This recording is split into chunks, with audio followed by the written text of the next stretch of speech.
परतत्वे सदा लीनो रामकृष्णसमाज्ञया यो धर्मस्थापनरतो वीरेशं तं नमाम्यहम्. We are studying the fourth chapter in Swami Vivekananda's Karma Yoga, and the heading of the chapter is What is Duty? And in the very beginning he says, it is necessary in the study of Karma Yoga to know what duty is. If I have to do something, I must first know that it is my duty, and then I can do it. This is the preliminary state of human progress. Duty will not help us to go up. Duty will help us in not falling down. Swamiji will tell later on that which is mentioned here. So we now come to what we were reading from the paragraph later on. Later on, we shall find that even this idea of duty undergoes change, and that the greatest work is done only when there is no selfish motive to prompt it. Yet it is work through the sense of duty that leads us to work without any idea of duty. When work will become worship, nay, something higher, then work will be done for its own sake. Now, second chapter of the Bhagavad Gita, as we have found, Swamiji is closely following the Gita. Second chapter of the Bhagavad Gita, Karma Yoga is taught in a particular way, and the only idea there is do your duty. But do your duty, and while doing your duty, you should not be swayed by feeling of pleasure and pain, by your likes and dislikes. If you can do that, then what happens? I will first deal with that portion of the Bhagavad Gita. What happens then? Our mind cannot be said to be moving in a straight line. It is always up and down, up and down, up and down. One moment happy, one moment sad. But the mistake is that when we are happy, then we jump, and then we are bound to fall down. When we are miserable, unhappy, we high. We go down and become depressed. Now these two things have to be avoided. Likes and dislikes, love and hate, pleasure and pain, they will escalate these things. So what we can do, we cannot make it a straight line, but we can reduce what is called the gyration, the amplitude. And that is what happens when we do not allow likes and dislikes, etc. So it becomes almost like a plain line. Then that is called the tranquil state of the mind. Tranquil state with some feeling of joy in it. And the Bhagavad Gita tells us that if this is achieved in the tranquil state, our nature is known. I think I do not remember in Karma Yoga, somewhere else I have told you. My Guruji told me, you can, those who are interested, draw a triangle. On your paper, if you have, draw a triangle, and like virtuous, like a vicious circle, this is a virtuous triangle. On one vertex you can write tranquility. On another corner you write transparency.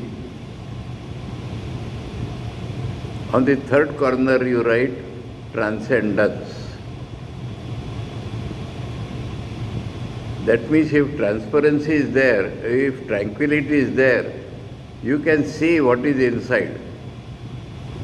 Suppose there is a jewel at the bottom of a lake of the mind, and suppose the water is muddy, you cannot see. If the water is wavy, you cannot see it. But if the water is clean and waveless, you can see the jewel. This is called transparency.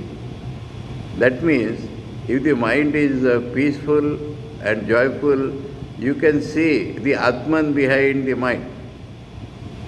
Transparency. Now suppose you see the Atman, feel it somehow or other, then what happens? You like to go there. And if it attracts you and you go there. If you go there, you rise above the world. That is called transcendence. Now this is a triangle. That means you can start from any point. Suppose your attitude is transcendence. You are going towards reality. Automatically there will be tranquility and transparency. If you start from transparency, again, then tranquility and transcendence would come. So these three move in this way. Now this duty, if done without the likes and dislikes, it brings us tranquility. Now the point here is, in Vedanta, how duty is defined, you know, negatively, peculiar way. Duty is that which if we avoid, we fall in sin. Vedantic definition. Nityani means every day's duty. Akarane pratyavaya sadhanani, by not doing which we are earning sin. Now, rational people will ask, how by not doing something we are incurring something? If you do good work, we earn punya. If you do bad work, we incur sin. This we understand. But by not doing something, how we get some result? Bad. So the answer is not apparently logical, it is psychological. If you are not doing your duty, what are you doing? It is duty, you know it is duty, so you have to do it. What are you doing? Something wrong. Example, modern, these days example in India. You are in the office, you have to do your duty. You are a student, you have to do your duty. But cricket TV is going on and you go to that. So you spoil your duty and you spoil your mind. Suppose you are free from duty and you have time, you can see cricket, nobody objects you. Some film, some TV serial, something is going on. Or your mind is attracted to somebody, somewhere. You cannot do your duty. So duty is defined as that which if not done, sin you incur. I will tell you some example. Now, I will try to hide names, but I cannot. Mahapurush Maharaj Shivananda Swami was in Bhubaneswar. And there was a sevak. And his duty was to cook morning breakfast for Mahapuruji. And the breakfast consisted of what in Bengali they call luchi. Puri, if done from maida, it is called luchi. Fried roti. And every day he used to get burnt a little. Mahapuruji never said anything. One day it got burnt little more. Then the servant was ashamed. And he told Mahapuruji, Maharaj, today the luchi has burnt a little. Mahapuruji said, luchi has burnt is no matter for me. I see your, we say kapal, forehead. I see your forehead is burning. That means some very bad luck is coming to you. it was found that he had made some undue relation with a girl in the village, and his mind used to go there. And then what had to happen happened. She became pregnant and he had to leave the service and go out. So I given a very acute example of akarane pratyavaya sadhana. The normal examples I have given, seeing cricket match, this or that. Now will come the other way around. Duty. Because I have been asked by one of my friends, who is one of the listeners,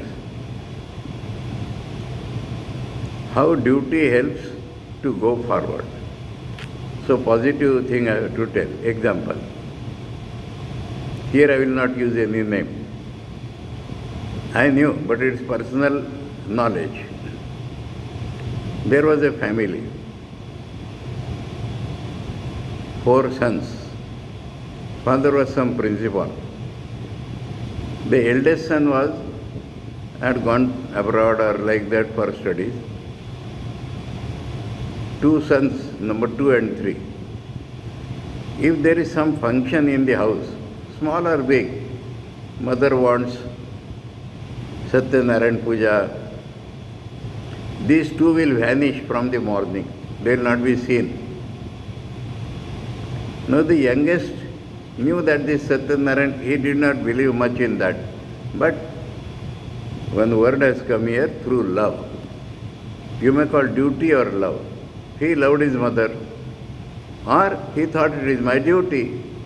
So he would sit for the puja. Somebody has to do puja. The priest would come dictate, but somebody in the house has to do puja. Now, they purchased a car. When the college went outside the city, he was his father's pet driver, he was his mother's pet driver. Now the ladies have to go to some ladies' functions. She would like him to drive. He would take her and remain sitting in the car. The mother would go to ladies' functions, maybe 15 minutes, half an hour, 45 minutes, he would remain sitting. Once a very funny thing happened. His cousin's sister was to be married in some other city. They had gone by car there. Then he went by the car, and the would-be in-law's house was beyond one railway track, shortcut like. So he kept his car outside the track and remained sitting. The ladies of the house went there, and some discussions about marriage, this, that going on. Suddenly one of them said, taking his name, "Oh, so and so must be waiting." Then the house people said, their house, "Oh, driver is waiting, huh? Shall we send tea for him?" They said, "No, our brother is waiting." So duty, and this brother became sannyasi. Evolution comes. I think I have given sufficient example, positive and negative both. Now, about that boy I will tell something more. He loved his mother very much. So after he became sannyasi, somebody asked him, "We know you love your mother so much. How did you leave her?" Mind you, love is different from attachment. Love does not mean he is sticking to her. What is the definition of love? We have read from Swamiji up till now in Karma Yoga, freedom, and the idea behind love is, may the other person progress, may the other person be happy, that is called love.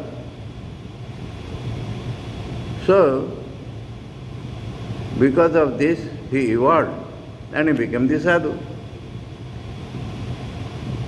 Anyway, I think enough of example I have given. both sides.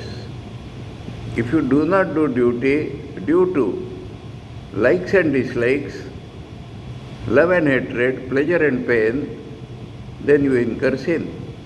That examples I have given. Take Arjuna's case, Gita's case. Arjuna's duty as a Kshatriya was to fight for justice. Not fight for kingdom, fight for justice. But due to my people will be killed, my people will be killed, he wanted to give it up. And Krishna scolded him. It is no compassion. It is only the weakness of your heart that you are talking like this. It does not behove you. So, this led to his, we go to the 18th chapter here. Here, duty becomes worship. I think in the last class I quoted that. 18th chapter, Shloka 46. Work as worship is described there. So in the second chapter, Arjuna is taught duty, due to which he would progress and come to that state which is described in the 18th chapter where work is worship. So, 4 questions were raised. First was this: how duty will raise us to another level? Second question is, now let me read Purji. Again starting, later on we shall find that even this idea of duty undergoes change, and that the greatest work is done only when there is no selfish motive to prompt it. There it is described what is duty. It is the result of your attachment. When attachment is there, we call it attachment. When attachment becomes chronic disease, like we call it duty. That is what Swami just told there. So, attachment is there, but we are not doing duty. Duty is born of attachment. You are attached to your father, mother are attached to you, and that is how the duty is there. But you are attached and yet you are not doing anything. That is selfishness. So, when you do your duty, then you rise, you grow. Yet it is work through the sense of duty that leads us to work without any idea of duty. Second chapter Arjuna becomes 18th chapter Arjuna. Shri Krishna himself tells, I have no duty and yet see I work because I love the world. We shall find that the philosophy of duty, whether it be in the form of ethics or of love, ethics will lead to philosophy. And it says you must do your duty. The philosophy of love will say you do your duty because you love those people, then you are bound by duty. I quoted those examples. Is the same as in every other yoga, the object being the attenuating of the lower self so that the real higher self may shine forth. The Grihastha Dharma consists of this and this alone.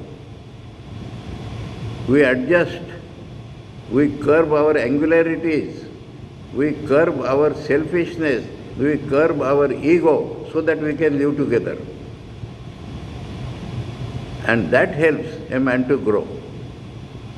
If he does his self-aggrandizement in a house, we are read in that Mahanirvana Tantra chapter, that he does not care for wife or does not care for parents,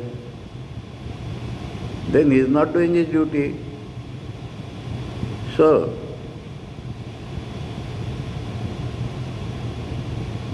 attenuating of the lower self Lower self means desires, desires, desires. Selfishness, arrogance, ego, desires, narrowness, this is the lower self. The lessening of, so that the real higher self may shine forth. Real higher self is Atman, Brahman. So when the lower self is curbed, the higher self will shine.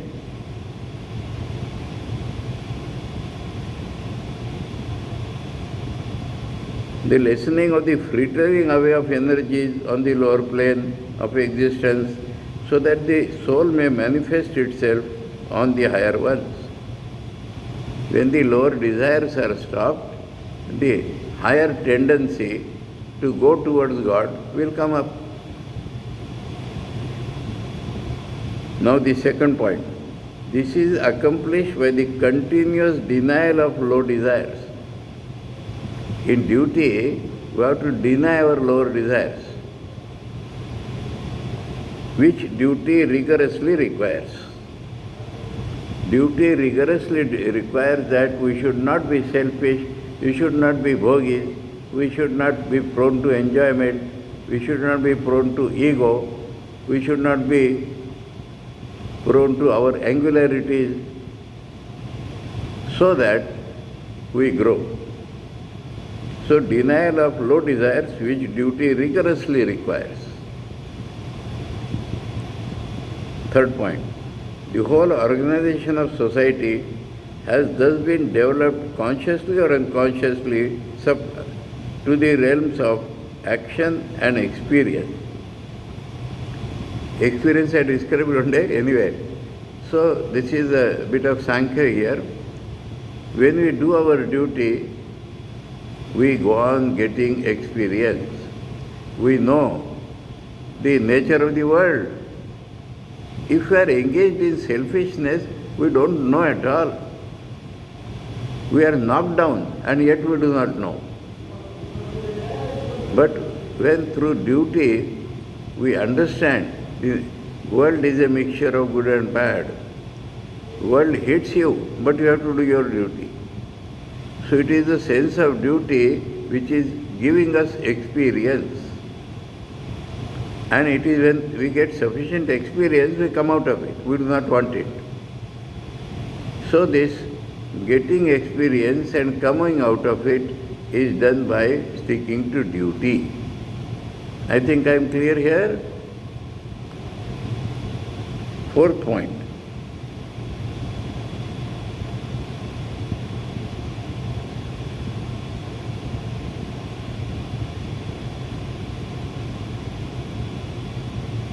The whole organization, this is the third point, okay. By limiting selfishness, we open the way to an unlimited expansion of the real nature of man. That is the whole thing. I will describe it in another way, Vedantic way purely. Within man, there is the universal man. Out of that universal, out of the transcendent reality, somehow the universal man has come. And the universal man becoming grosser has become the individual man. If you are only the individual man, what will be the result? I told you one day. Ego, selfishness, philosophy of enjoyment, narrowness.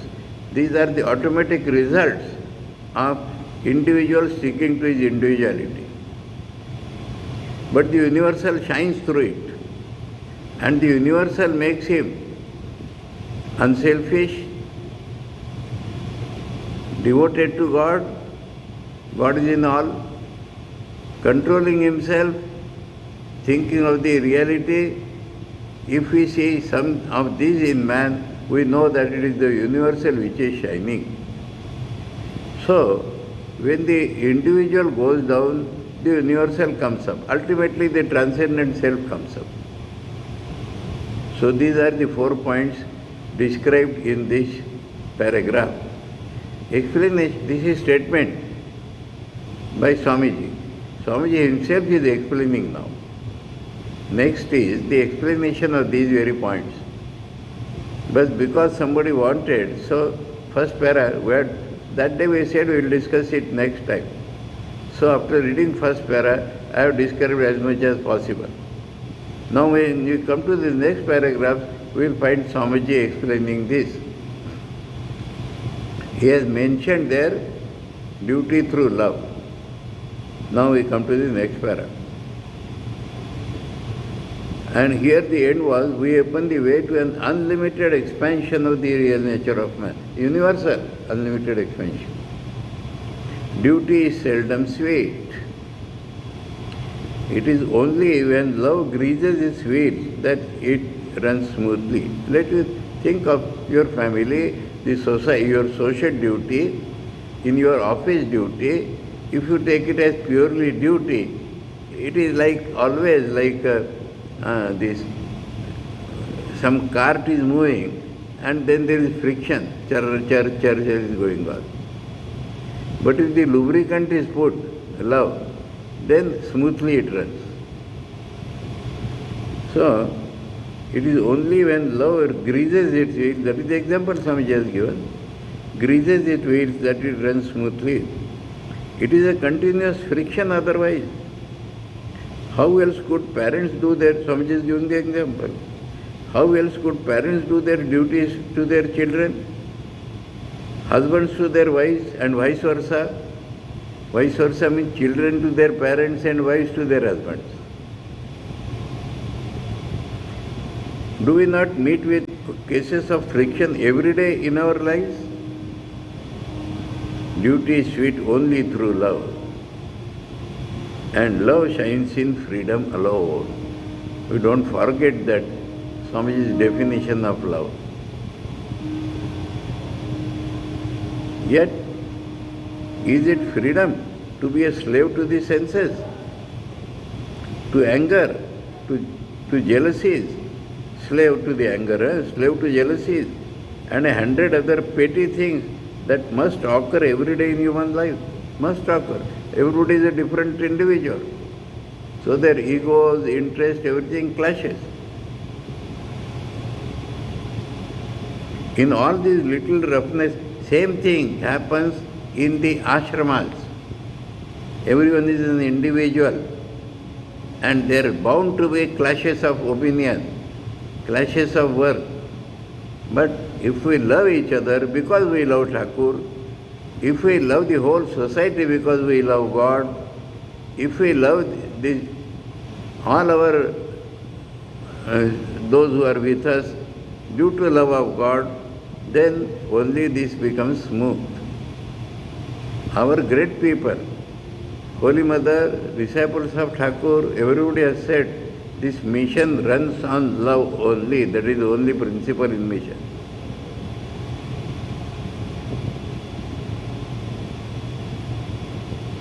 In all these little roughnesses that we meet with in life, the highest expression of freedom is to forbear.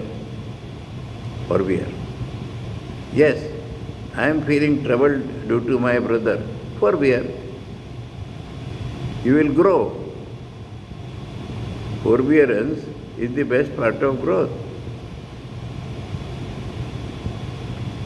Women slave to their own irritable, jealous tempers are apt to blame their husbands and assert their own freedom as they think, not knowing that thereby they only prove that they are slaves. So it is with husbands. Swamiji's audience, ladies were more, so Swamiji has talked first of them. And then he says, so it is with husbands who eternally find fault with their wives. Chastity is the first virtue in man or woman. What is chastity? I need not define, you know that. And the man who, however he may have strayed away, cannot be brought to the right path by a gentle and loving and chaste wife is indeed very rare. Swamiji, because the wives were blaming their husbands more, so Swamiji is addressing the wife that if you are sweet, if you are loving, if you are unselfish, how your husbands will not come into control? The world is not yet as bad as that.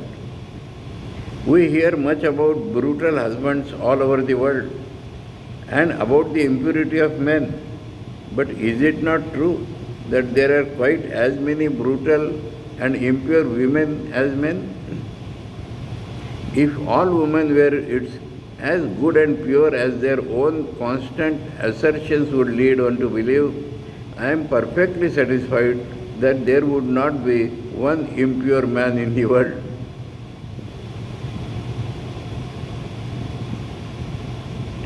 What brutality is there which purity and chastity cannot conquer? There is a great example of Sri Ramakrishna's householder disciples. We can easily quote the name. There was one Kalipada Ghosh. He was a drunkard and his attitude towards his wife was not good. The wife came to Sri Ramakrishna for some solution of the misery. It is a great example, great funny incident. Sri Ramakrishna said, I don't know anything, go to her. He sent her to Holy Mother. Holy Mother said, what can I know? You go to him. Like that 2-3 times happened. Then Holy Mother got the compassion.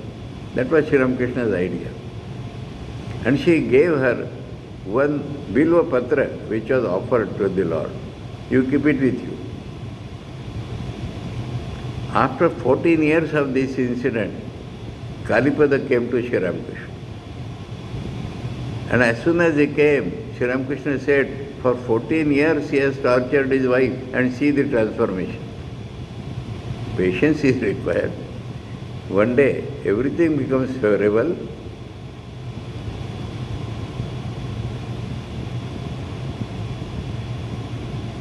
A good chaste wife who thinks of every other man except her own husband as her child and has the attitude of a mother towards all men will grow so great in the power of her purity that there cannot be a single man, however brutal, who will not breathe an atmosphere of holiness in her presence. Similarly, the other side also is not one-sided. Similarly, every husband must look upon all women except his own wife in the light of his own mother or daughter or sister. That man again who wants to be a teacher of religion, sannyasi, must look upon every woman as his mother and always behave towards her as such.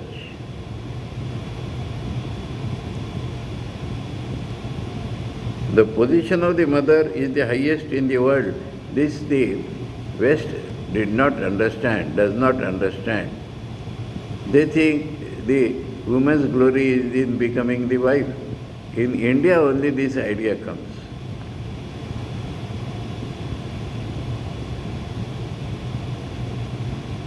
As it is the one place in which to learn and exercise the greatest unselfishness. The love of God is the only love that is higher than a mother's love. All others are lower. So highest is of course love of God. But next to it, in human society, is the mother's love. It is the duty of the mother to think of her children first and then of herself. But instead of that, if the parents are always thinking of themselves first, he has brought in the parents now.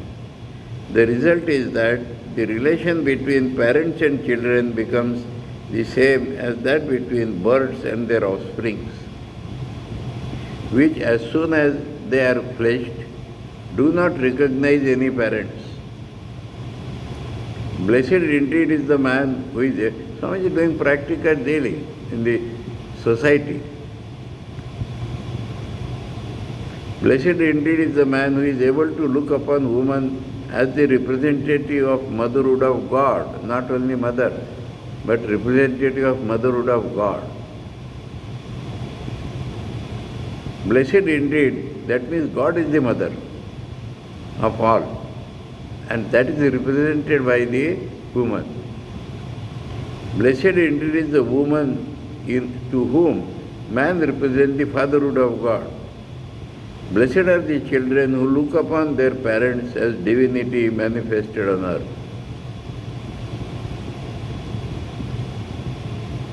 I remember an incident when I was in Mumbai. The church people near the ashrama in Bandra church, they invited the head Swami of Mumbai. And the topic they had kept for discussion was family life. And their thought was that Hindus, they like the sannyasi, they don't understand family life. Anyway, now the head Swami asked me, you come with me. And while we are going by car, here telling not much about family life in our scriptures like that, something he went on telling. When we reached there, he said, I have brought a new speaker, he will speak today. I said, Maharaj, you are not, I have briefed you, he said. Okay, then my turn came to speak. And I told them the Vedanta, this very thing which Swamiji is telling. Father and mother are God. For father and mother, child is God. For husband, wife is God. For wife, husband is God. Quoting from Brihadaranyaka Upanishad. And then I said, now I will speak a little lower down, because you Christians cannot understand this. But you can take as the gift of God. Let parents think that the children are a gift of God to them. Let sons and daughters think that the parents are a gift of God to them. And they all liked it like anything. After me, it was an interreligious conference. So after me, the Buddhists, the Mohammedan, they went on speaking. And everybody started his speech. As the Swami has said, same thing we preach. The Swami who had taken me said, you have swallowed all of them. They are not going out of your lecture now. So understand, this is Hinduism.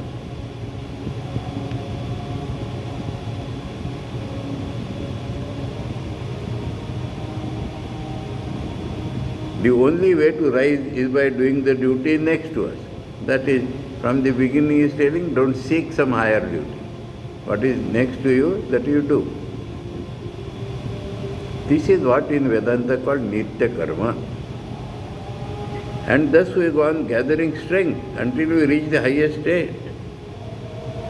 That example has come. I was thinking of that example, but I thought let Swamiji tell it. Duty. The question was how duty makes us rise. Through example. I quoted some examples. Now Swamiji is quoting one example from the Mahabharata.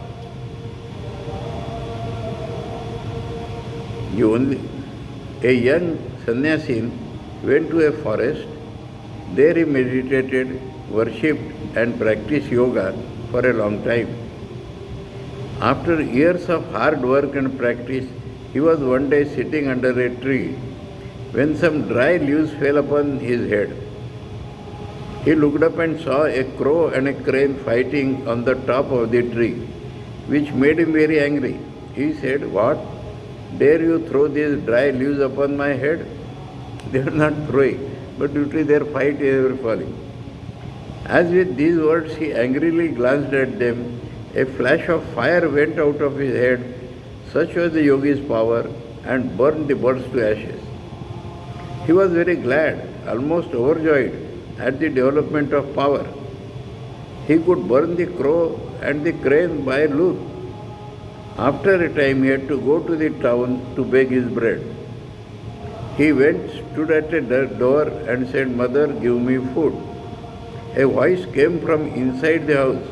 Wait a little, my son. The young man thought, you wretched woman, how dare you make me wait? You do not know my power yet. While he was thinking thus, the voice came again, boy, don't be thinking too much of yourself. Here is neither crow nor crane. He was astonished. Still he had to wait. At last the woman came and he fell at her feet and said, Mother, How did you know that? She said, my boy, I do not know your yoga or your practices. I am a common everyday woman. I made you wait because my husband was ill and I was nursing him. All my life I have struggled to do my duty. When I was unmarried, I did my duty to my parents. Now that I am married, I do my duty to my husband. That is all the yoga I practice. But by doing my duty, I have become illumined, and thus I could read your thoughts and know what you had done in the forest. Because all the lower desires are kept in check, the personality grows. If you want to know something higher than this, go to the market of such and such a town where you will find a Vyadha. The footnote says the lowest class of people in India who used to live as hunters and butchers. Hunters means they bring flesh from the forest, butchers means they sell the flesh. That is called Vyadha. Not Vyasa, Vyadha. But after what he had seen, the sannyasin thought, where you will find a Vyadha who will tell you something that you will be very glad to learn. The sannyasin thought, why should I go to that town and to a Vyadha?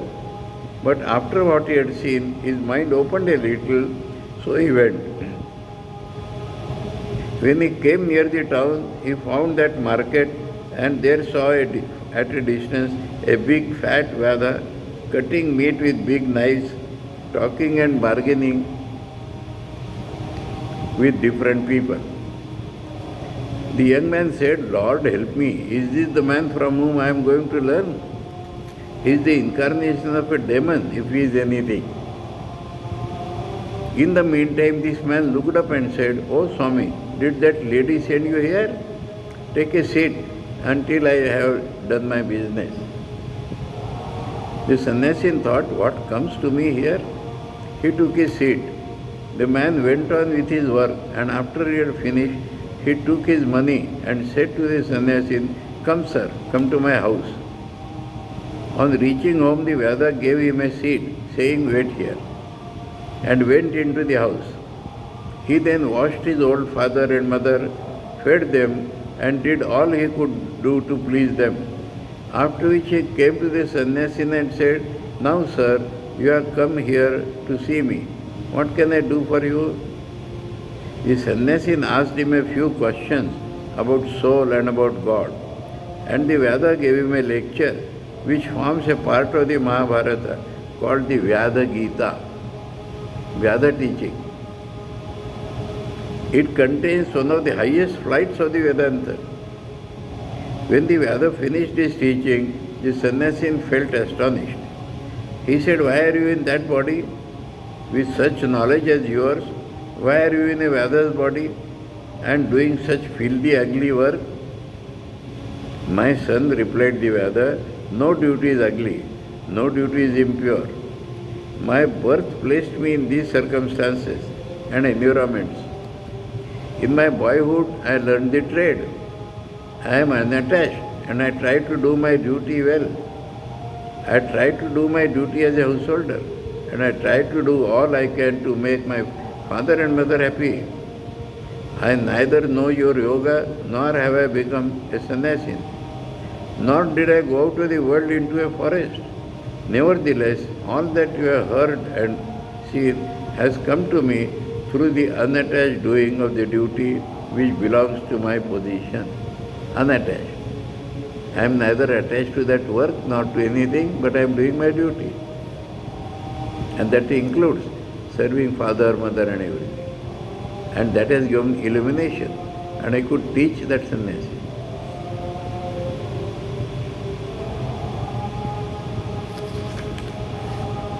Now he is talking about Pavahari Baba. There was a saint, nobody knew his name, in Ghazipur near the Ganges he stayed, and he used to live in a cave. And 10-15 days, once he would come out people would keep on the top of that cave some potatoes, rice, and it used to take that. And people thought, so much scanty food, how does he live for 15 days? So he must be eating air. That is why the name they gave was Pava Hari Baba, a Baba or a yogi who eats air. About him now Swamiji is talking. There is a sage in India, a great yogi, one of the most wonderful men I have ever seen in my life. He is a peculiar man. He will not teach anyone. If you ask him a question, he will not answer. It is too much for him to take up the position of a teacher. He will not do it. If you ask a question and wait for some days, in the course of conversation, he will bring up the subject and wonderful light will be thrown on it. Wait for a few days. He told me once the secret of work. Let the end and the means be joined into one. In Hindi, Jan Sadhan Tan Siddhi. That means importance attached to the aim should be the importance attached to the means thereof. When you are doing any work, do not think of anything beyond. Do it as worship, as the highest worship, and devote your whole life to it for the time being. Your whole life to it for the time being, you understand? In future I will do this, in future. Many people think I will do Karma Yoga, then I will be purified, then I will do. That is not Karma Yoga. You do your duty, you will grow automatically.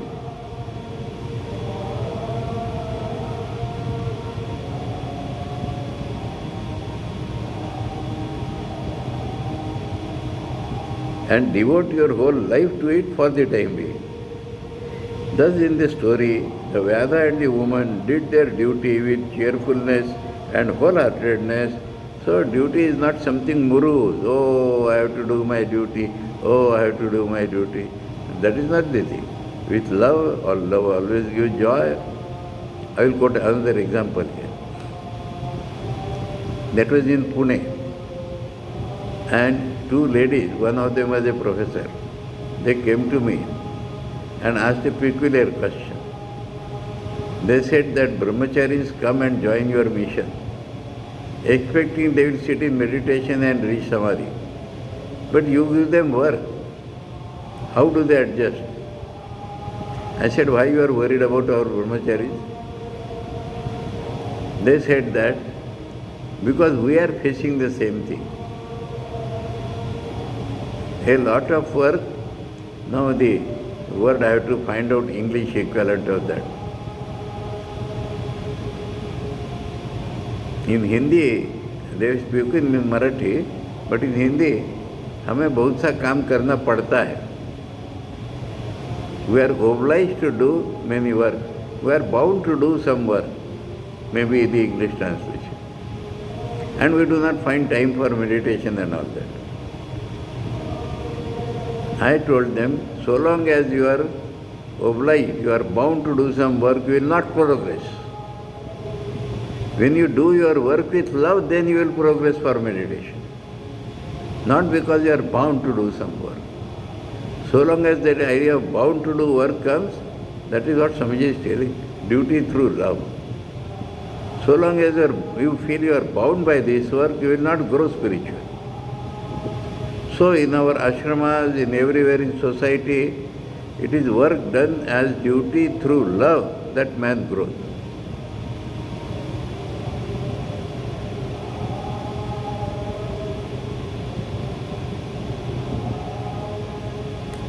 Cheerfulness and wholeheartedness.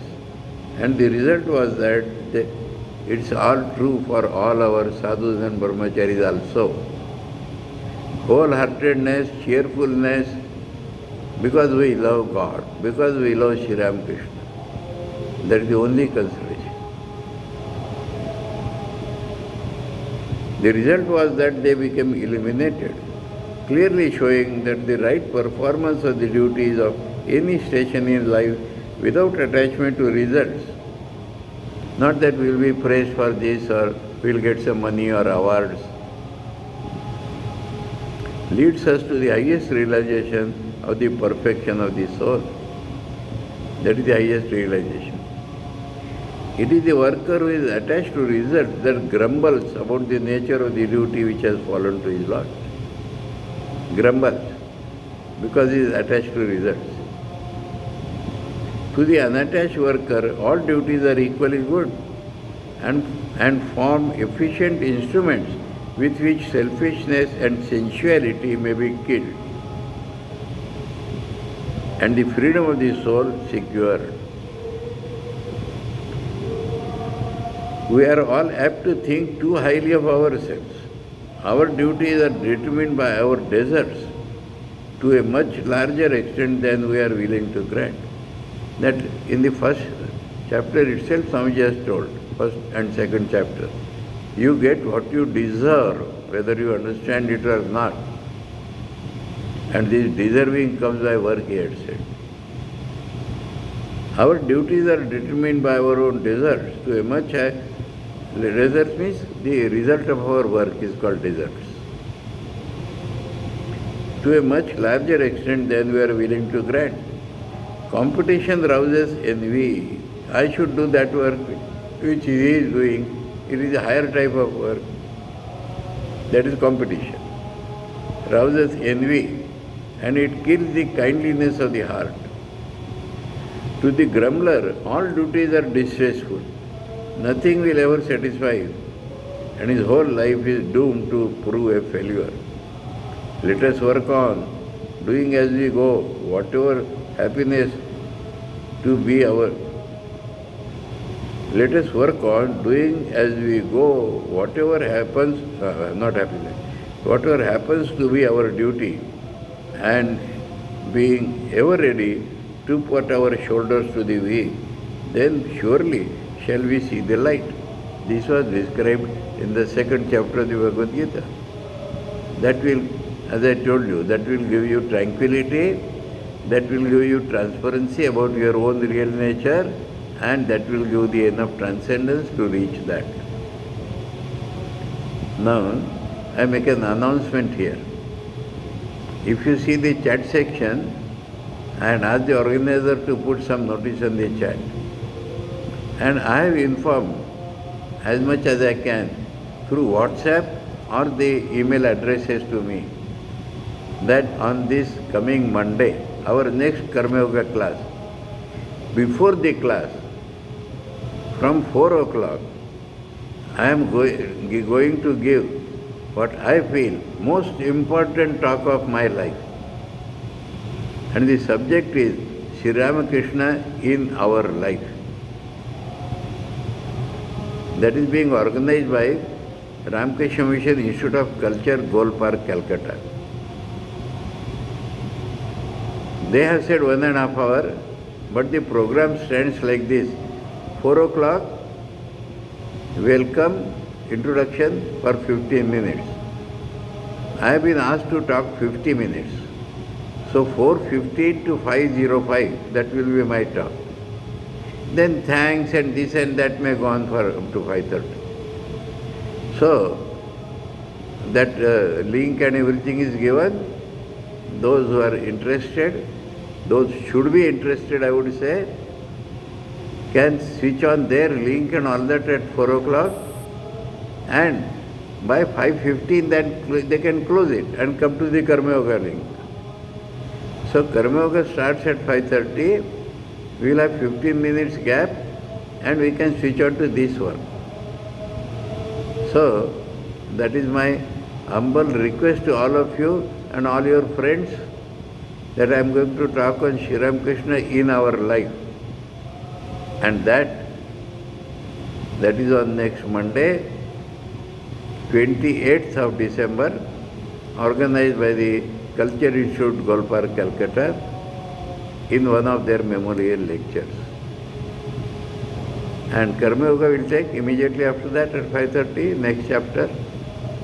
Om Paratatve Sadalino Ramakrishna Samagyaya Yo Dharma Sthapana Rato Viresham Tam Namamyam.